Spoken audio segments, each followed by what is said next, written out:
bom dia, galera. Tudo bem? Tudo na paz, tudo tranquilo. Diretamente do Estúdio 1, do canal Educação, professor César Roberto, seu professor de História do Programa de Mediação Tecnológica, né, na Secretaria de Educação, o nosso canal Educação, que leva o conhecimento até você, tá legal? É muita satisfação nos reencontrando mais uma vez, tá bom? Nessa jornada da aprendizagem, vamos aí estudando juntos, né? Tá certo? Qual é o assunto de hoje? É sobre regimes, né? Forma de governo, melhor dizendo, democracia, aristocracia, oligarquia, tirania. Esta é a segunda aula, né? Se você, porventura, não assistiu à aula anterior, recomendo que você vá lá no portal do canal Educação, dá uma olhadinha na aula, tá certo? Baixa também o PDF, né, com o material que nós estudamos hoje. Um bom dia especial para o Jack Souza, para o Alencar Arsenio, né? Estão conectados aqui. Está perguntando aqui, professor, Fidel Castro foi um ditador? Olha, sem paixões, se você, qualquer país, qualquer líder que você observar, não tem alternância no poder, não tem liberdade de expressão, tá certo? A perseguição, prisão de oposicionistas, aí você já identifica que se trata de um regime ditatorial, tá? Tá legal? Agora, você observa também, deve analisar outros aspectos, não somente esse, como por exemplo, né, em relação ao caso específico que você está falando, Cuba, grandes avanços no campo da educação, no campo da saúde, no campo do esporte, né? São realidades assim, bastante complexas. Eu vou te dar aqui outro exemplo, no nosso caso, não em relação a Fidel. Getúlio Vargas. No Brasil, você não pode falar de direitos trabalhistas, falar sobre a história de direitos trabalhistas, sem fazer referência ao Getúlio Vargas. Você não pode falar de industrialização sem fazer referência ao Vargas, não é verdade? Da mesma forma, não podemos também esquecer que Vargas, esse que industrializa o país, que garante os direitos trabalhistas, foi o mesmo Vargas que, né, mandou prender o Monteiro Lobato, o Graciliano Ramos, né, que entregou uma mulher grávida para o Hitler executar, no caso uma alemã, judia, comunista, que era a Olga Benário Prestes. Então, assim, é preciso analisar num espectro mais amplo, identificando se é que tem avanço, quais são, os retrocessos, quais são, para você procurar trabalhar de uma forma mais, ou pelo menos, né, um pouco mais, que esse aqui isento de todo não tem como. Tá legal? Vamos lá? Vamos seguindo. Ó, pessoal, falando sobre regimes totalitários, vamos começar com o nazismo, né? O grande assim, exemplo, assim, que você pode iniciar uma conversa, um diálogo, né, um estudo, né, sobre regimes totalitários no século XX, o nazismo na Alemanha, o stalinismo na ex-União Soviética e o fascismo na Itália. São regimes em que todos, vamos destacar isso, essa é uma característica de regime totalitário, viu, pessoal? O regime totalitário, em que todos os aspectos da vida pública e da vida privada são controlados por um governo extremamente autoritário por meio de um processo de hiperinflação do Estado. Tá legal? Do Estado. Tá certo? Então, veja que a sua vida era monitorada totalmente. O que você dizia, para quem você falava, entendeu? Então, assim, os regimes totalitários, deixa eu dar aqui um exemplo. Violação de correspondência. Pronto. Se alguém começasse a ser entendido como um opositor ao regime, meu amigo, as cartas eram abertas, eram lidas, entendido? Para bisbilhotar a vida das pessoas, escuta telefônica também acontecia, né? Muito. Tá legal? Então, assim, todos os aspectos da vida pública e da vida privada. A vida pública, assim, o professor de história, o professor César, está lá lecionando, é uma atividade pública para todos, né, na sala de aula. Mas também a vida privada, né, com quem que ele fala, qual foi a correspondência que ele mandou, Qual foi a ligação telefônica que ele fez? Então, um governo totalitário, né, um regime totalitário, que não é um regime democrático, acaba monitorando, né, a vida das pessoas, tanto nos seus aspectos, né, da vida pública, quanto os aspectos da vida privada, tá bom? É o Estado que invade a sua privacidade, né, um regime totalitário. Você não tem liberdade de expressão, entendeu? Um regime muito forte, Coreia do Norte. Não, ali as pessoas são monitoradas de todo jeito, né? De toda forma. O que foi que disse para quem, qual era a intenção ao falar isso, tá? Olha quais são as características, pessoal. Quais são as características dos regimes totalitários? Tem algumas características que são específicas, mas tem outras que são comuns, tá bom? Como, por exemplo, repressão aos dissidentes, repressão aos opositores. E as imagens falam muito. Observem estas imagens, né, em que militares nazistas, né, estão revistando as pessoas no meio da rua. Olhe o olhar, né, percebam, né, o olhar de medo, de pânico desse senhor, logo no primeiro plano. Os outros estão ali entregando documentos, né. Se identificar que é um judeu, a situação já complica, e muito, né, deveras, tá certo? Então, assim, repressão. Repressão é prender, é torturar, é matar. Quem? Os dissidentes. Ah, professor, quem eram os dissidentes? Aqueles que divergiam, né? Aqueles que não concordavam, né? Que desafiavam mesmo. Então, num regime democrático, não. Num regime democrático, né, há que se desenvolver, né, que se vivenciar as habilidades da tolerância, do respeito, entendeu? As opiniões contrárias, não é obrigado todo mundo concordar, vamos respeitar o que a maioria decidiu, entendido? Mas num regime totalitário, é repressão aos dissidentes, não se fala em diálogo, você está entendendo? De forma alguma. Qual é uma outra característica que é comum nos regimes totalitários? É o culto ao líder, né?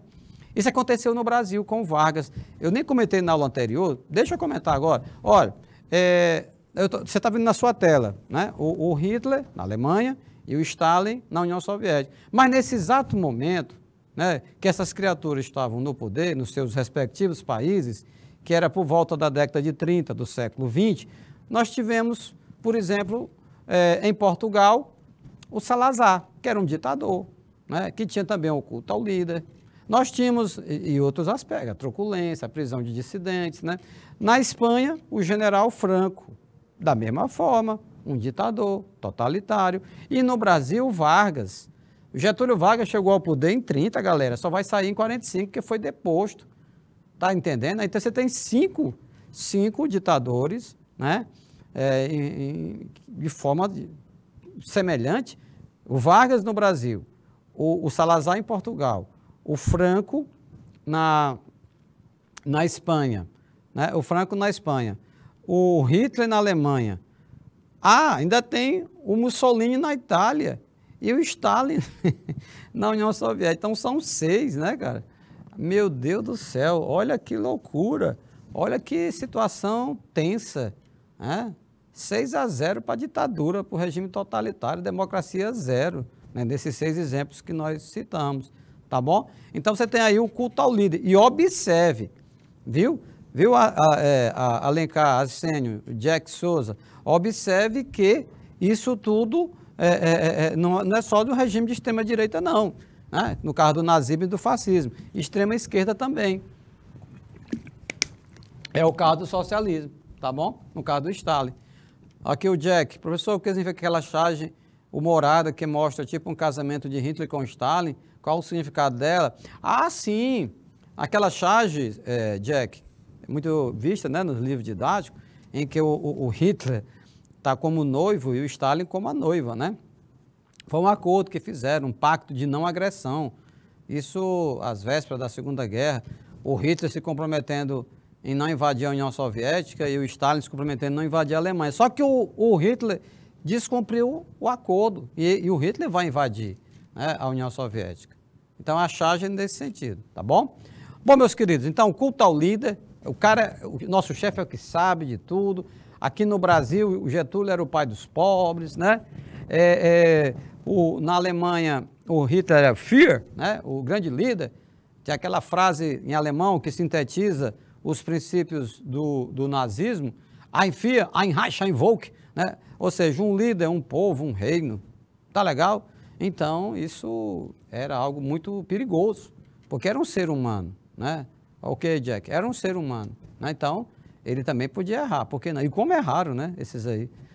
Também o patriotismo exacerbado, é dizer assim, olha, a Alemanha é a nação que é mais poderosa do que a sua. Um pouquinho, olha que imagem, cara. Intensa propaganda. Também é, sim senhor, sim senhora, uma das características dos regimes totalitários. Na época, ainda não tinha sido elaborado, né, um conceito de marketing político. Mas, na prática, o que esses regimes totalitários faziam era marketing político, porque faziam uma propaganda intensa, né, projetando, né, as qualidades, as virtudes do líder, divulgando as ações que eles faziam, propaganda de governo, né? E observe, né, nessa imagem, você está vendo aí uma senhora, né, deduz que seja uma senhora na Alemanha, porque o texto está em alemão, e mais fotografia, mais imagem do que texto. Né? Não precisava botar texto. Para que esse negócio de tanto texto? Porque quando as pessoas começam a ler, começam a surgir perguntas, né? Então, vamos tacar a imagem. Está vendo aí uma fotografia do Hitler, né, com Mussolini, né, dois ditadores, um nazista, outro fascista. Então, por um lado, intensa propaganda, né, enaltecimento do líder e dos seus feitos, e, pelo outro lado, você tem o que? A censura. Bom dia, Maria da Guia Lima, seja bem-vinda, minha amiga. Né? Então, observe que não saía no jornal desse nada, absolutamente nada que fosse algo que os nazistas e os fascistas entendessem como uma crítica, né? Como um questionamento, tá bom? Isso, muito bem, Jack. Os comentários que nós fazemos, né, em relação às imagens falam muito, né? E nós que estamos nos preparando aí para o Enem, nós temos que desenvolver sempre essa habilidade de leitura da imagem, interpretar as imagens, né? Procurar extrair delas o máximo de informações. Então, para uma pessoa leiga, que não está estudando história, olhando para essa fotografia, não estou vendo nada demais, uma senhora que está lendo um jornal pregado na parede. Não, calma. Isso não é um jornal qualquer, não. Né? Isso aí é um jornal nazista, né? Que tem uma intencionalidade, galera. Né? Ou seja, vocês acham que nesse jornalzinho que está pregado na parede tem alguma coisa que fale sobre os judeus que o Hitler já estava começando a matar na Alemanha? Não. Você está doido? De forma alguma. Para quê? Para alguém dizer que isso era um absurdo, né? Que não devia matar pessoas indefesas, inocentes, desarmadas? Não. Então, muita imagem, muita foto, muito desenho, pouco texto. O lance era as pessoas incorporar esta Alemanha que eles estão apresentando, uma Alemanha de prosperidade, né? Uma Alemanha de bastante modernidade, de avanço, e que estava tudo bem, obrigado, e os alemães estão felizes e toca para frente. Você está entendendo? Olha só uma outra característica dos regimes totalitários, né? O expansionismo. É não se contentar com os limites territoriais naturais do seu país. Entendido? Então, você está vendo aí uma fotografia em Paris, na França, quando o exército alemão invadiu. É um desfile, né, de alemães, tá certo? Invadindo a França. De forma bastante truculenta, né? Tem algumas imagens da época, né? Você depois pode dar uma olhada. Tem uma que me chama muita atenção, deveria ter colocado aqui nesse material, mas enfim, vou comentar, né, Jack? Comentar as imagens. É um senhor de idade, né? Ele está de paletó e tudo, ele está observando esse desfile aí, ele está na calçada. E ele está, sabe como? Chorando. Ele se emocionou, né? Bateu aquela sensação assim, muito ruim, negativa, vendo o país dele, né, a capital do país dele sendo invadida pelos nazistas. Então ele vai às lágrimas. Foi o que ele conseguiu fazer naquele momento. Entendeu? Então é um momento em que a soberania das outras nações é agredida, né? Porque quando você invade, né, você não está respeitando, né, aquela outra nação. Imagine o contrário. Será que o Hitler ia gostar se a França invadisse a Alemanha? Lógico que não. Então, assim, uma maneira da gente entender as pessoas é procurar se colocar no lugar delas, né? Não é verdade? Elza, bom dia, né? Elza Pinto, bom dia, seja bem-vinda. Tá legal? Estão falando sobre regimes totalitários, viu, Elza? Falando sobre nazismo. Pois é, Jack, é triste ver seu país sendo invadido, sendo dominado, né? No nosso caso, nós não chegamos a ter essa experiência, né? O Brasil, tá bom? Mas, por exemplo, aqui próximo, o Paraguai. O Paraguai foi invadido, pelo próprio Brasil, inclusive. O Brasil, a Argentina, o Uruguai, a Tríplice Aliança. Não sei se vocês sabem, mas o sul do Mato Grosso do Sul era território do Paraguai. Foi anexado. E aí, né? Então, são situações muito delicadas, muito tensas, mas a história já cicatrizou aí, nesses casos que eu falei, né, em relação ao Paraguai. Eu acho que no lado do Paraguai nem tanto, né, porque lá o massacre foi terrível, né? A quantidade de mortos lá foi uma coisa absurda. Vamos para outras características em comum? O militarismo, pessoal, como forma de intimidação. Vocês estão vendo duas fotografias na sua tela, né? De um lado da esquerda, o alemão nazista Hitler, passando em revista as suas tropas. Do lado, né, da direita, o italiano fascista Benito Mussolini, também passando em revista as suas tropas. Tanto Hitler quanto Mussolini estão vestindo uniformes militares. Eles não estão de gravata, de paletó, né, uniformes civis. Eles estão com roupa de militares. Qual era a ideia? A ideia, pessoal, é de intimidar, é de amedrontar, né? Sobretudo os opositores. Por quê? Quando o Hitler vestia essa roupa de militar, tá? E o Mussolini também, qual é o recado que eles estão dando? Olha, cuidado, você aí, né, que queira ousar discordar de mim. Eu controlo o Exército, a Marinha e a Aeronáutica. Vai enfrentar? Então é isso. Por um lado, é isso mesmo, de intimidar, né, de ameaçar. Isso era muito ruim, porque acaba com o diálogo, não existe diálogo. Como é que sai dialogar com um cara que já está chegando intimidando? Tem lógica um negócio desse? Não tem. E aconteceu outra coisa também interessante, sabe o que era? Atrair a juventude, porque muitos jovens na adolescência, isso é muito natural, né? Tem há toda uma necessidade de uma autoafirmação, né, perante o grupo social onde ele está inserido. Então, quando ele via esses desfiles, muitos deles sentiram aquela curiosidade e aquela vontade de participar também. E aí procurava examinar como é que eu faço, eu quero me alistar aqui no exército nazista, né? Aí metia um uniforme nele, colocava uma arma na cintura dele, pronto, meu amigo. Então, aquele rapaz já se sentia uma autoridade máxima na Alemanha, né? Entendido? Então, há toda uma carga simbólica muito grande por trás disso tudo que nós estamos falando. Então, isso assim, pessoal, não é uma coisa simples. Como que o Hitler arrastou a Alemanha e o Mussolini arrastou a Itália atrás deles, né? Isso foi algo muito bem pensado, muito planejado, entendeu? Não foi assim. Não estalar de dedos, não, tá certo? Infelizmente, no caso do Hitler, né, mais até do que do caso do Mussolini, mas nunca inteligências foram, infelizmente, conduzidas para o mal, como no caso deles, né? Tá certo? Porque o resultado você já sabe, né? O genocídio, o massacre, campo de concentração, tá? Mas assim, antes disso tudo vir à tona, né, as pessoas ficaram encantadas. Era como uma espécie de hipnose coletiva. Há quem estude isso, inclusive, né? Sobre as estratégias de comunicação que eles utilizavam, enfim. Como é que... Então, pessoal, em relação... Já estamos falando de forma de governo. Em relação ao nosso país, né? Como é que isso aconteceu? Olha, no caso do Brasil, desde 1822, o Estado brasileiro formou-se como uma nação independente, tá? Uma nação independente de Portugal. Então, vejam vocês que antes nós éramos colônias, né? Então, assim, nós estamos tratando de forma de governo? Pois bem, pois antes, né,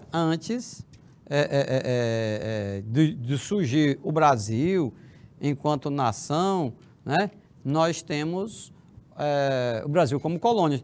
Aqui no bate-papo, o Jack dizendo, o Hitler tirou uma foto embaixo da Torre Eiffel, em Paris? Sim, essa foto é clássica, icônica, né?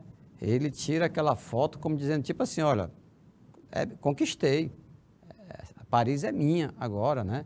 Comentário que o Jack está fazendo em relação, né, ao nosso debate anterior sobre uma das características dos regimes totalitários, que é o expansionismo, né? Aquela teoria do espaço vital, tá legal?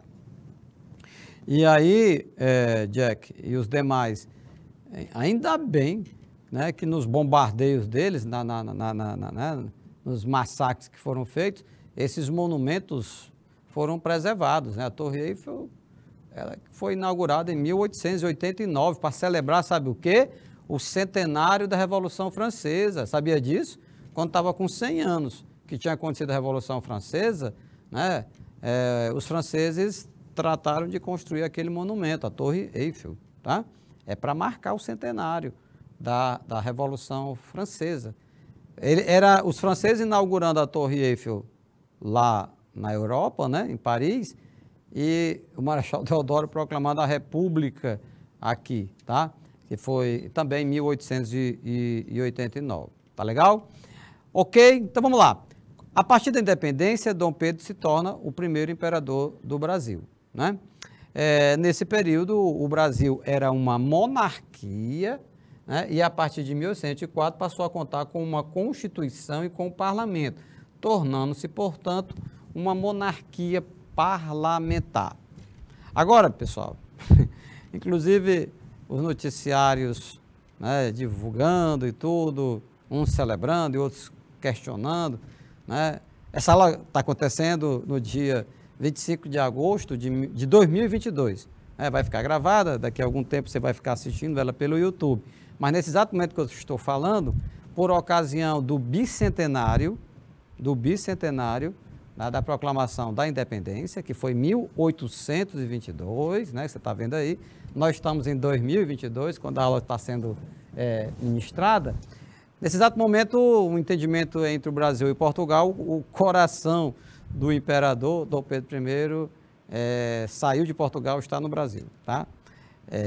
Muitos questionam os gastos que foram envolvidos com essa operação toda, os riscos até desse coração se desmanchar por conta do tempo, né, que esse leva para um lado, leva para outro. E há uma polêmica, né, sobre os gastos envolvidos com toda essa operação, se não seria melhor aplicado em outras demandas. Enfim, voltando para cá.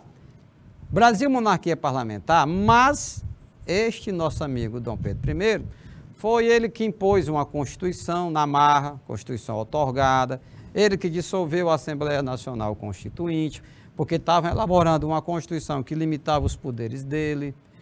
Esse Dom Pedro I, que reagiu com violência à Confederação do Equador.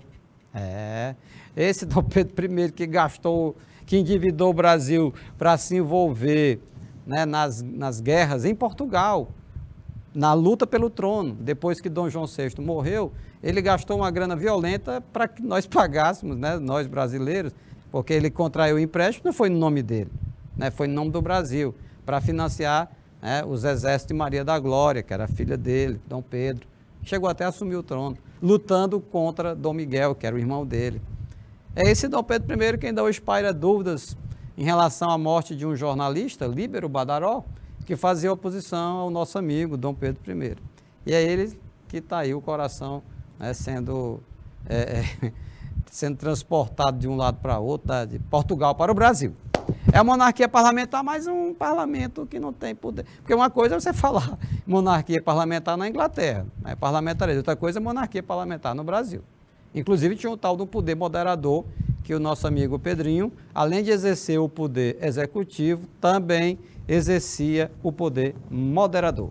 Na sequência, o filho dele, né, Dom Pedro II, quando ele implementa, nós estamos falando de forma de governo, né, ele implementa o parlamentarismo às avessas. que é curioso, que as imagens que são muito divulgadas é Dom Pedro II com essa barba espessa, né? Deixa eu voltar aqui a imagem para você ver. E aqui o Pedro I. Interessante que essa é a imagem que é mais repetidas, né? Mas esse é o pai, né? Dom Pedro I. O outro é o filho, Dom Pedro II. Mas como no imaginário popular fica mais essa imagem, tem uns que pensam que o pai é o filho é o pai, né? Porque esse cara aqui é o mais jovem, né? Tá aqui com a barbinha preta e tal, e aqui esse outro, né, já um senhor mais idoso, mas esse é o filho, né? É Dom Pedro II, tá bom? O Jack, que coração é esse que o senhor se refere exatamente, professor? Jack, coração de Dom Pedro I, que o governo brasileiro solicitou que viesse ao Brasil. Ele é conservado, né? Tá ali, preservado. Ele foi retirado, né, de Dom Pedro I, segundo não. E nesse exato momento ele está no Brasil. É este coração, meu irmão, que eu me refiro. Tá bom? Vamos aqui para o Dom Pedro II. Era o responsável... professor, como é que era esse tal de parlamentarismo às avessas? Explica aí. Vamos lá. Às avessas por quê? Comparado com o parlamentarismo britânico. Porque na Inglaterra, como é que funciona? Primeiro tem as eleições... Depois das eleições, o partido que tiver, né, maior quantidade de votos, partido ou coligação, indica o primeiro-ministro, né, que é o cara que vai governar a Inglaterra. Né? Problema da saúde, educação, segurança, é o primeiro-ministro. Ele é o chefe de governo, o chefe de Estado é a rainha. Tá? Mas aqui no Brasil era o contrário. O que é que dava o start? Né? O que é que iniciava o movimento? Tá bom? É exatamente... A escolha do Dom Pedro II, é ele que escolhia o primeiro-ministro. Olha só, Dom Pedro II era o responsável pela escolha do primeiro-ministro, que determinaria a escolha dos outros integrantes da pasta ministerial. Naquela época tinha dois partidos, Partido Liberal, Partido Conservador. Não tinha diferenças ideológicas. Ambos eram latifundiários, escravocratas, com raras e honrosas exceções. Tá bom? Até quem diga assim, ó, que não havia, né, nada mais conservador do que um liberal no poder, nada mais liberal que um conservador na oposição, porque não tinha distinção ideológica. Então, se o Dom Pedro II indicasse um do Partido Liberal para assumir, né, o cargo de primeiro-ministro, as eleições seguintes, olha só o que vai acontecer, as eleições seguintes, esse cara que é do Partido Liberal, ele vai fazer de tudo para eleger uma grande bancada de deputados do partido dele, da mesma forma o conservador. Vocês estão observando? Totalmente o contrário do que era na Inglaterra. Na Inglaterra, primeiras eleições, dependendo do resultado, se define o primeiro-ministro, tá? E o rei ou a rainha na Inglaterra não se metia. Aqui no Brasil, não. Quem dava o start, né, era o Dom Pedro II, ao nomear, né, um primeiro-ministro, tá legal? Portanto, que se chama parlamentarismo às avessas. Em 1889, outra mudança, né? O Brasil deixou de ser monarquia e, através de um golpe republicano, organizado pelos militares, destituiu o poder, né, Dom Pedro II, e o Brasil se transforma numa república presidencialista, ou seja, né, o Brasil, que era uma monarquia parlamentar, até 1889, com a proclamação da República, passa a ser uma república presidencialista. Desde então, nunca deixamos de ser uma república presidencialista, com a atuação efetiva de três poderes, o Executivo, o Legislativo e o Judiciário. Em alguns momentos, os governos republicanos foram autoritários. Nós vamos já comentar. Em alguns momentos, né, essa república ela foi de forma autoritária. Como, por exemplo, o chamado Estado Novo. Vamos até fazer o seguinte, nós vamos, onde tem Estado Novo, vamos colocar duas aspasinhas, porque, de novo, não tinha muita coisa, não, porque essa é uma estratégia de marketing político do Vargas. Ele que inventou essa história de, a partir de 30, estava começando a lei, de 37, melhor dizendo, o Estado Novo, tá? E aí, o período anterior, não, ali era a República Velha, ali passou, aquilo é coisa ultrapassada. Veja bem. Então, meus queridos, De 1937 a 1945, né, Vargas governa como ditador, né, marcado pelo autoritarismo, pela censura, ou seja, não saía nada no meio de comunicação contra o Getúlio Vargas, beleza? Nacionalismo, né, o enaltecimento do país, da pátria, e a falta de democracia, pessoal. O que tinha muito era essa propaganda, vocês estão vendo essa imagem. Olha aí uma grande manifestação, dia 1º de maio, Dia do Trabalhador, que Getúlio, né, sempre buscando se associar ao movimento sindical, entendeu? Às lideranças, né, trabalhistas e tal. Então, pessoal, é o nome que deu ao período, né, Estado Novo, é o nome que deu ao período em que Getúlio Vargas governou o Brasil, de 37 a 45, tá? Foi um governo ditatorial, tá? Aí você está vendo uma grande imagem, né, uma fotografia do Getúlio Vargas nesse desfile, pessoas, operários conduzindo, trabalhadores, e aí você lembra daquelas características dos regimes totalitários, entendido? Como o culto ao líder, aí é o culto ao líder, né? Hoje, totalmente inadequado. Nós temos uma Constituição, né, que foi promulgada em 1988, que ela veda, que ela proíbe esse tipo de projeção pessoal, né? E que o Estado ele é impessoal, não tem que vincular com quem está à frente dele naquele momento, no caso aí o presidente Vargas, mas nós estamos vendo aí uma imagem de quase 100 anos atrás, tá certo? Um outro período que o Brasil teve, assim, de exceção, vamos dizer assim, foi quando foi adotada esta tal de chamada de solução parlamentarista. O que era a solução parlamentarista? Olha, quando o Jânio Quadros renunciou, entendeu? Gerou todo um momento de tensão institucional. Por quê? Porque havia um receio em relação ao vice. Quem era o vice? Era o João Goulart. A solução encontrada foi implantar o parlamentarismo no Brasil. Que vocês estão lembrados que na época do segundo reinado, do Pedro II, chegou a ser chamado de parlamentarismo às avessas. Pois bem, essa segunda experiência vai ficar também um pouco às avessas. Se não, vejamos. De 61 a 63, ou seja, durante 2 anos, por conta de um acordo político, garantiu a posse do vice, João Goulart, na presidência, depois da renúncia do Jânio Quadros. Porque muitos falavam naquela época em fazer novas eleições, sabia? Eles não confiavam no João Goulart, membros da elite brasileira, empresários, políticos conservadores, não confiavam no João Goulart. Observe que foi na década de 60, início da década de 60, do século XX, um período marcado por uma crise, uma instabilidade muito grande, uma disputa, né, entre os países liderados pelos Estados Unidos, os países liderados pela ex-União Soviética, momento da Guerra Fria, bipolarização. Então, o João Goulart, por ser muito ligado ao sindicato, ele foi logo rotulado, né, de ser alguém próximo, muito próximo às esquerdas, né, de ser um comunista, coisa nenhuma.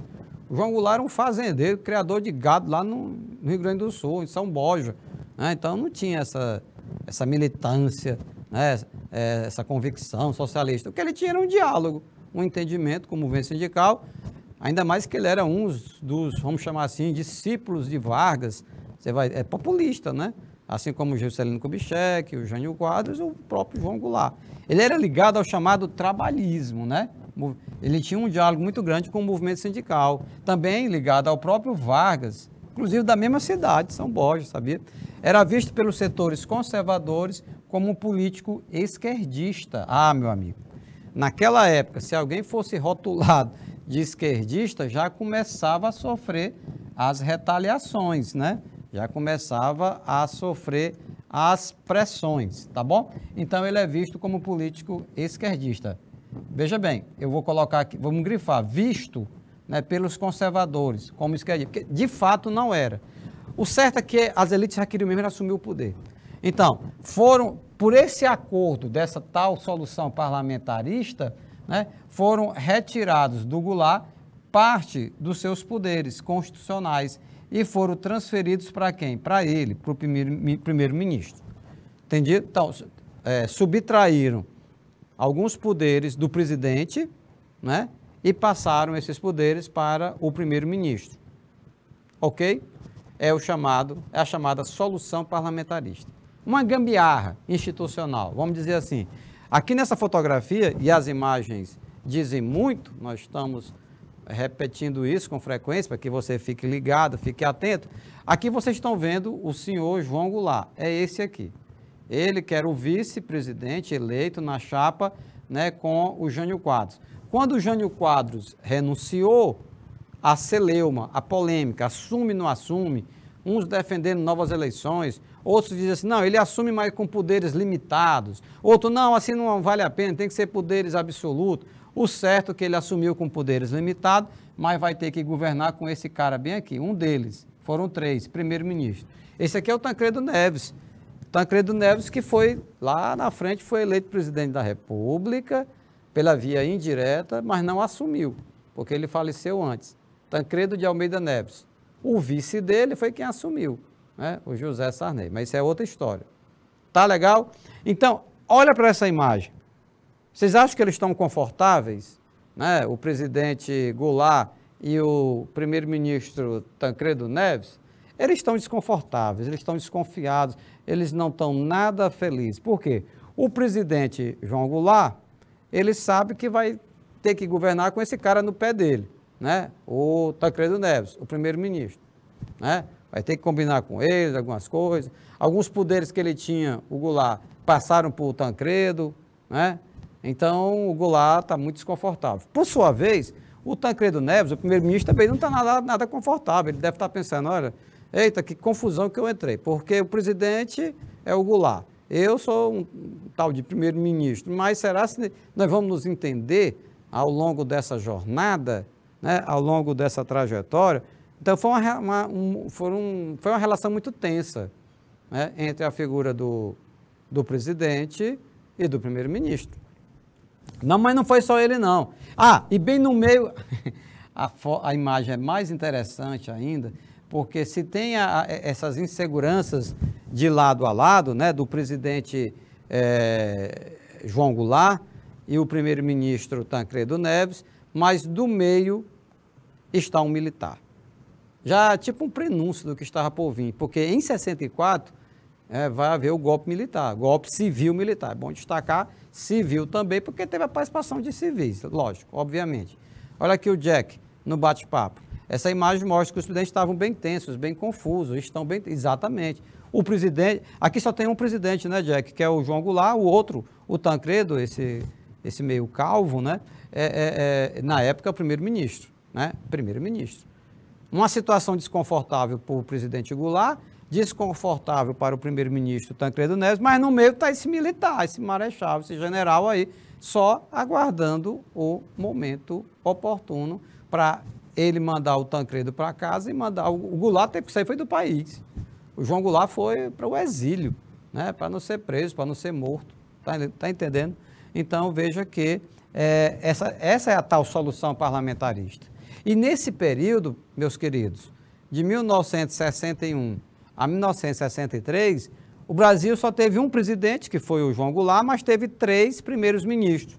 O Tancredo Neves, que nós já fomos apresentados a ele, o Tancredo renuncia, não achou interessante, sai. Assume um outro primeiro-ministro, né, o senhor Brochado da Rocha, tá? E na sequência o Hermes Lima. 3 primeiros ministros. Tá entendendo? É curioso que tem... como foi um tempo muito rápido, foram só 2 anos, 61 a 63, antes do golpe, 64, tem alguns brasileiros, alguns até que já estudaram um pouco de história do Brasil, que não têm conhecimento da existência desses 3 primeiros-ministros, que teve uma rotatividade muito alta, né? Daí, dá mais de um primeiro-ministro por ano, né? Porque foi só 2 anos e nós temos 3 primeiros-ministros. Tá legal? O Tancredo Neves, que depois foi presidente da República, foi eleito, não chegou a tomar posse, né? Porque ele faleceu. Né? O Brochado da Rocha e o Hermes Lima. Tá legal? Aí, meus queridos, um outro período bastante ditatorial, e vamos começar pelas imagens fortes, né? Imagens bastante violentas, em que militares fortemente armados estão aí arrastando um rapaz desarmado. Olha o tamanho dessa arma aqui, pessoal. Tá ligado? Entendeu? Fortemente armado, né? E esse rapaz está desarmado, né? Está sendo arrastado, né? Ou seja, ditadura civil-militar. Foi um regime que foi instaurado no Brasil no dia 1º de abril de 1964, que durou até 15 de março de 85, né? Sob o comando de sucessivos governos militares. 21 anos. Nesses 21 anos, nós tivemos aí 5 generais, né, presidentes da República.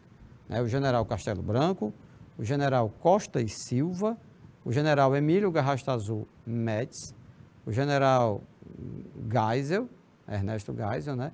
E o general João Batista Figueiredo, tá legal? Figueiredo. Olha o Jack, aqui no bate-papo. Essa pessoa está sendo levada por militares depois de ter batido nele, o rapaz da foto. Pois é, não se sabe bem mais ao certo, uma foto pego de arquivos, né?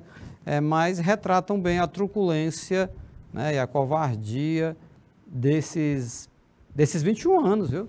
Não é nem pouco tempo em que o Brasil esteve sob o governo, né, dos militares. Podemos chamar só de ditadura militar? Não.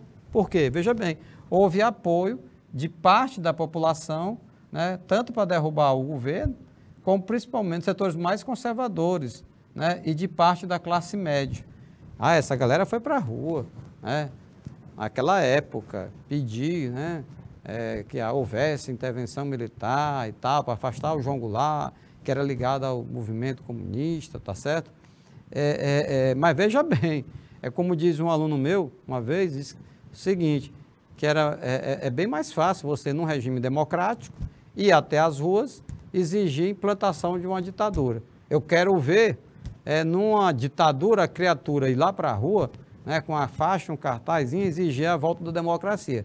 Aí, cacetete, violência, como nós estamos vendo nesta fotografia, que é um documento, né?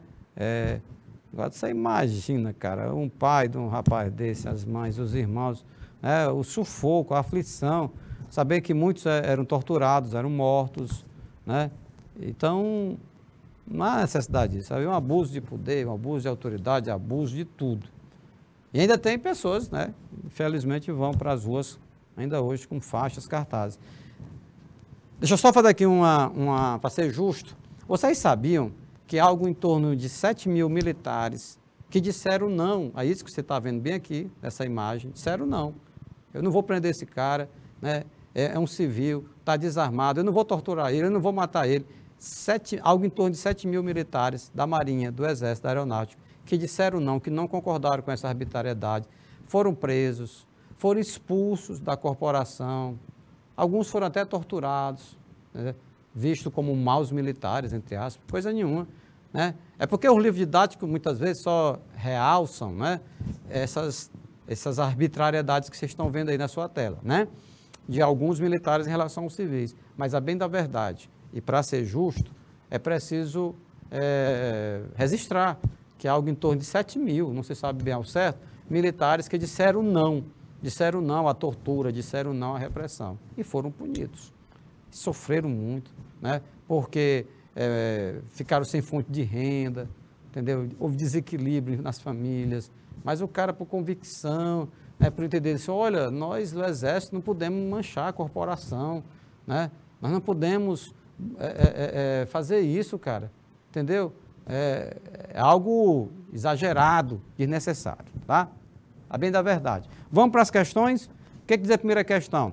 Os regimes totais... Enem 2009. Nos preparemos para enfrentar o Enem. Enem 2009. Os regimes totalitários, vamos grifando, regimes totalitários da primeira metade do século XX apoiaram-se fortemente na mobilização da juventude. Isso é verdade. Os jovens se atraíam, né, para aqueles desfiles, os uniformes militarizados, toda aquela parafernália toda, né, em torno da defesa das ideias grandiosas, Ideias grandiosas para o futuro da nação. O Hitler trabalhou muito bem isso, né?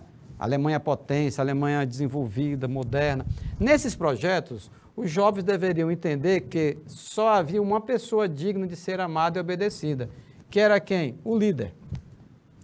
Tais movimentos sociais juvenis contribuíram para a implantação e sustentação do nazismo na Alemanha e do fascismo na Itália com Mussolini, na Espanha com o generalíssimo Franco e em Portugal com Salazar. Muito bem, a atuação desses movimentos juvenis, que é isso que ele quer saber, movimentos juvenis, caracterizavam-se por quê? Alternativa A, pelo sectarismo. Professor, o que é isso? Sectarismo? É você não querer dialogar, é você se fechar, é você não querer ouvir opiniões contrárias, divergentes. É sectarismo, tá bom? Então, posso concordar com o sectarismo, né, em relação a esses movimentos, envolvimento de jovens no nazismo, no fascismo? Sectarismo, ok. Pela forma violenta e radical com que enfrentavam os opositores, sim, nós vimos isso, a forma como tratavam os dissidentes. Portanto, essa alternativa, ela está correta, né? É a alternativa A, beleza? Vamos passar para a próxima questão? Não. Vamos ver o que é que as outras 4 estão erradas. Não é isso, Jack Souza? Né? Vamos ver que as outras 4 estão erradas, porque vamos aprender com as erradas também. Né? Ok? Vamos lá. O que diz a alternativa B? Será que o que atraiu esse jovem foi as propostas de conscientização da população acerca dos seus direitos como cidadãos? O nazismo defendia direitos de cidadãos. Como? Não, nem conscientização. Então, aqui está errado, tá certo? Pela promoção de um modo de vida saudável que mostrava os jovens como exemplos a seguir. Olha, os jovens se envolviam muito nos atos de violência, né? Contra judeus, né? Contra ciganos, contra os homossexuais, testemunhas de Jeová. Esses sofreram muito, viu? Sofreram muito, tá bom? Então, essa aqui está errado, não é só essa questão de modo de vida saudável, não. Olha aqui o Jack, exatamente, o mais importante que acertar a questão é saber porque que errou em alguns casos. Mas também, gente, você vai aqui eliminando. Mesmo que, tudo bem, já marcamos a correta, a alternativa A. Mas se você desenvolve bem essa técnica, né, de eliminação de alternativas erradas, você vai afunilando e até caminhando para a correta. Olha a alternativa D, diálogo. Quem foi que disse que nazista gostava de dialogar, né? De respeitar as ideias contrárias? Debate? Nunca nessa vida. Então, essa alternativa, ela está errada. Por conta disso que nós estamos grifando. Não é estar errada por estar errada, né? Você tem que entender por que a alternativa está errada, tá certo? Alternativa E, pelos métodos políticos populistas e pela organização de comícios multitudinários. Você sabe o que é multitudinário? É você contemplar diversas opiniões, né? Opiniões divergentes, convergentes. Nazista? Não. Então, grife, né, multitudinário. Populista está mais assim, tem mais uma relação com aquele estilo de fazer política do Getúlio Vargas, né, do Jânio Quadros, aqui no Brasil, do João Goulart. Tá legal? Vamos para a próxima, que também foi contemplada numa prova do Enem, né, 2008. Em discurso proferido em 17 de março de 39, já me localizei. Véspera da Segunda Guerra Mundial, que começou em 39 e vai até 45. O primeiro-ministro inglês, primeiro-ministro, né, inglês à época, Neville Chamberlain, ele sustentou sua posição política. Vamos ouvir aqui o nosso amigo Chamberlain. O que é que ele diz? Não necessito defender minhas visitas à Alemanha no outono passado. Que alternativa existia? Porque algumas pessoas criticaram, questionaram o fato dele ter ido na Alemanha. Primeiro-ministro, você não tinha nada que ver lá, esse Hitler não tem como confiar na palavra desse cara, não. O que ele promete de manhã, ele não faz à tarde, não.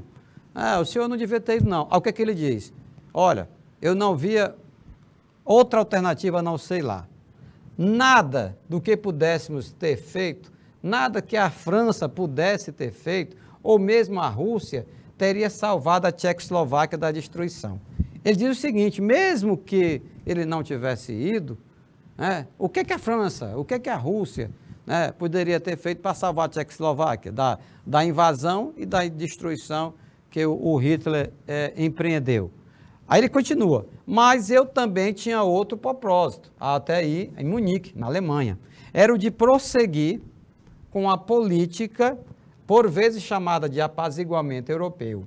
E Hitler repetiu o que já havia dito, ou seja, que os Sudetos, a região de população alemã na Tchecoslováquia, o Sudeto, era a sua última ambição territorial na Europa e que ele não queria incluir, né, na Alemanha, outros povos que não os alemães. Pronto. É isso que o Chamberlain está dizendo. Rapaz, vocês ficam dizendo aí que eu não devia ter ido, que eu fui perder meu tempo, mas eu fui. O que é que eu podia ter feito? Como ele disse, né? Eu, enquanto primeiro-ministro da Inglaterra, eu fui. O que é que a França podia ter feito para impedir que a Tchecoslováquia fosse destruída? O que é que a Rússia podia ter feito para impedir a Tchecoslováquia ser destruída? E assim, rapaz, lógico que o Chamberlain não está falando dessa forma como eu estou falando. Eu estou falando aqui de uma forma caricaturizada, né? Até para as coisas ficarem mais claras e mais leves. Em outras palavras, o que foi que o Chamberlain disse? Cara, o Hitler repetiu para mim o que já tinha dito antes. Eu não quero mais invadir outros territórios na Europa. Eu me conformo só com os Sudetos, que era uma região que tinha alemães morando lá.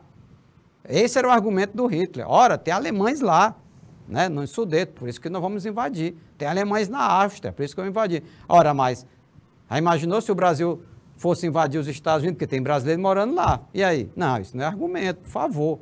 Entendeu? Então, é isso que o Chamberlain está dizendo.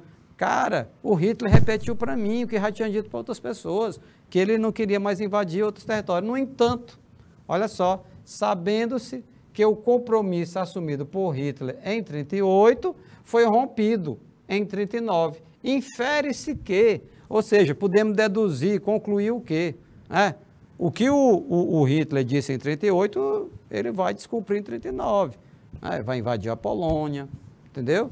Sem declarar guerra, que foi uma outra covardia, porque as guerras, elas são algo insano, né? É algo bastante cruel, desumano, mas assim, mesmo nessa loucura toda, existe um acordo, isso de muito tempo, em que um país não deve, né, invadir outro, atacar outro, sem antes declarar guerra. Para quê? Para dar as mínimas condições do outro país que vai ser atacado se defender. Não foi isso que aconteceu em 1939, quando o Hitler resolveu invadir a Polônia, a Alemanha invadindo a Polônia. Porque se tivesse dito, Polônia, te prepara, nós estamos indo, nós vamos te invadir. Não iam conseguir deter, né, os alemães, porque eles iam com tudo, né, a Blitzkrieg, né, é tudo ao mesmo tempo agora, aviões bombardeando, a infantaria, né, pelo chão atacando, mas pelo menos assim, não seria pego de surpresa, se alguém que pudesse sair da cidade para ir para o interior para se proteger, né? Não houve declaração formal de guerra. Assim também no caso dos japoneses, em Pearl Harbor. Os japoneses não fizeram uma declaração de guerra aos Estados Unidos, já foram logo bombardeando, né? Já foram logo atentando, tá bom? Beleza? Então vamos lá. Qual a alternativa correta? Qual a alternativa correta? Veja bem, olha, o Alencar Sênior aqui, marcando aqui a alternativa A. O que é que diz a alternativa A? Hitler ambicionava o controle de mais território na Europa, além da região do Sudeto. Exatamente, Arsênio. Então, esta é a procurada, a desejada, a perseguida alternativa correta, né? Aliás, uma questão de interpretação de texto, porque lá em cima foi... o que está na alternativa A é o que está escrito no enunciado com outras palavras, né? O Chamberlain não disse, olha, o Hitler me enganou, cara, o Hitler disse que ia se conformar só com o Sudeto, que nada, Hitler queria além da região do Sudeto. Muito bem, o Jack Souza também tinha assinalado a alternativa A que eu não tinha olhado ainda. Bom, agora passa para a próxima? Não, garoto, vamos ver o que é que tem de errado na alternativa B. O que é que diz a B? A aliança entre a Inglaterra, a França e a Rússia poderia ter salvado a Tchecoslováquia. Será se poderia? Não. Não, porque eles estavam ali, foram pegos de surpresas, né? Não tiveram como articular uma defesa. O Hitler não fez aquilo que eu falei há pouco, a declaração formal de guerra. Assim aconteceu com o Brasil. O Hitler não declara guerra à Alemanha, perdão, o Hitler não declara guerra ao Brasil, mas submarinos alemães bombardearam navios brasileiros. Você está entendendo? Aí, quando o Brasil entra, aí é diferente. O Brasil declara guerra à Alemanha, formalmente, e manda comunicar, né? Muito bem. O que é que tem de errado na C? Já que a gente já marcou a correta, o rompimento desse compromisso inspirou a política de apaziguamento europeu. O que era apaziguamento? Ora, os europeus já estavam assim cansados da Primeira Guerra, com sequelas, né, com más lembranças, eles não queriam outra guerra, então ficavam tentando de todo jeito evitar uma segunda guerra. Daí, essa nomenclatura, né, apaziguamento, apaziguar, né, tentar acalmar os ânimos. Então, o que está dito na alternativa C é que foi o rompimento do Hitler, que rompeu o acordo, que inspirou a política de apaziguamento. Não é que inspirou, não. Não, pelo contrário, ele maldosamente se beneficiou desse apaziguamento, que já existia antes. Não foi o Hitler que inspirou. Pelo contrário, quando ele rompeu o acordo, ficou claro que o apaziguamento não teve sucesso. A política de apaziguamento europeu era naquela ilusão de que iriam conseguir segurar o Hitler. Hitler, cara, te conforma com o Sudeto na Tchecoslováquia. Que diabo é que tu ainda quer mais invadindo outras terras? Mas não, isso não funcionou com o Adolf Hitler. Tá legal? O que é que tem de errado na D? A política do Chamberlain de apaziguar o líder alemão era contrária à posição assumida pelas potências aliadas. Não, senhor. Não era contrária, não.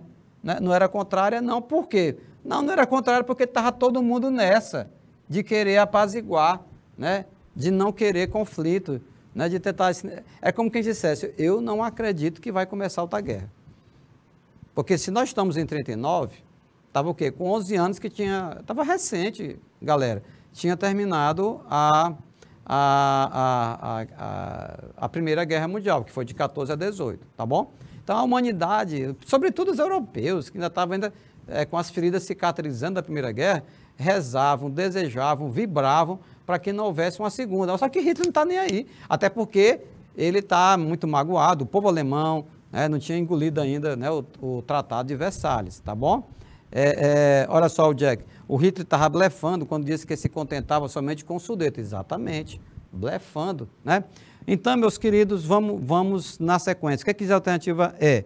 A forma que o Chamberlain ele escolheu para lidar com o problema do Sudeto deu origem à destruição da Tchecoslováquia. Não. O cara estava movido das melhores intenções do mundo, Chamberlain, confiando no Hitler, né? Ele disse que, inclusive na fala dele, ele deixa bem claro, o que é que eu podia ter feito? Né? Eu fui lá com esse propósito. É como que ele disse assim, não, ficou feio, foi por Hitler, não foi para mim, não. Foi ele que se comprometeu e não cumpriu, cara. Você está entendendo? Então, nesses parâmetros, tá certo? Nesses parâmetros, né? Veja você que para um chefe de governo, como é o caso dele, né, do primeiro-ministro da Inglaterra, ele não podia se furtar de momentos como esse. Tá legal? Meus queridos, nós vamos ficando por aqui, encerrando essas duas aulas sobre os regimes totalitários, formas de governo, tá certo? Foi muito legal, foi muito bom. Um forte abraço e até a próxima aula.